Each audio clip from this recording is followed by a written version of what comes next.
הלו. שלום, בוקר טוב, אני מדברת בחברת תקווה, אנחנו עוזרים לאנשים לקבל זכויות מביטוח לאומי שיש בעיות בריאות. יש משהו שנוכל לעזור לך, למישהו במשפחה, מי שסובל ממשהו? בעיות גב, רגליים, סכרת, תאונות עבודה, כל סוג של קושי. רגע, הבית שלי מבולגר, אתם עוברים גם בזה? מה יצא? הבית מבולגר, יש מלא דברים על הרצפה. לא.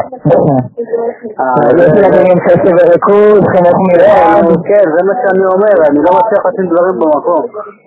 אני כולי... לך יש בעיות קשב וריכוז, הבנתי. מה? מה?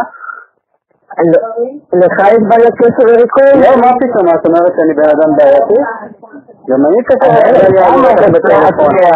לא, אני דברים על הרצפה, יש לי שני ילדים, כל היום עושים לי בלגן.